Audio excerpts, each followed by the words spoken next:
সৰুতে তামোল গছত এনেকে বাঁহ বান্ধি আমি কৰিছিলো এইটো। এতিয়া হিমন্ত মামা জহত দেখিছা শান্তি পাৰ্ক।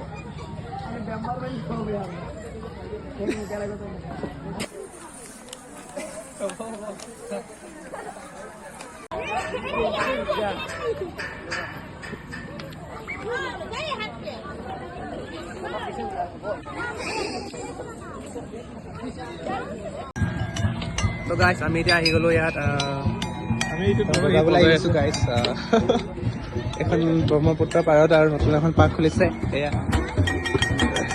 মাই গড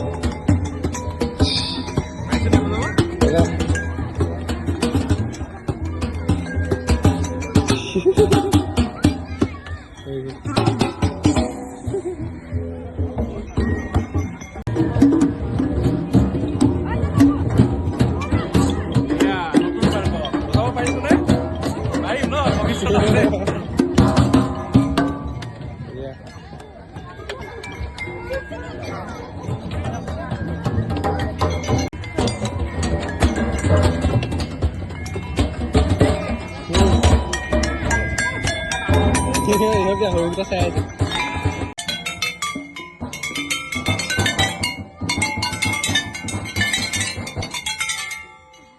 ইমান সুন্দৰকৈ বনাইছে।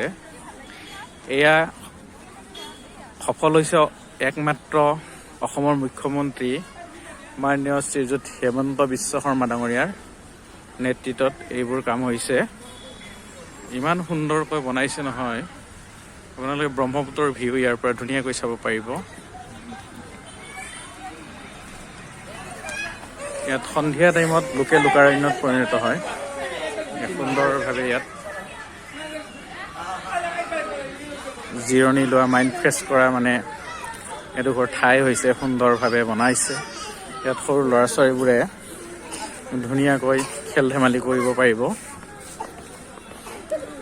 বৰ্তমান এই উদ্যানখনত সোমোৱাৰ বাবে কোনো টিকট লগা নাই, এতিয়ালৈকে ফ্ৰী দি আছে।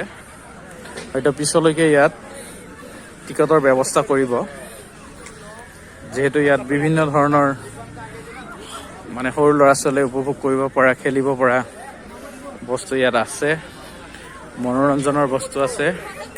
আপোনালোকে আহিব, সুন্দৰভাৱে চাৰিওপিনে ঘূৰি পাকি ব্ৰহ্মপুত্ৰ নদীৰ সৌন্দৰ্য উপভোগ কৰিবলৈ পাব। এয়া নিশাৰ ব্ৰহ্মপুত্ৰ নদী।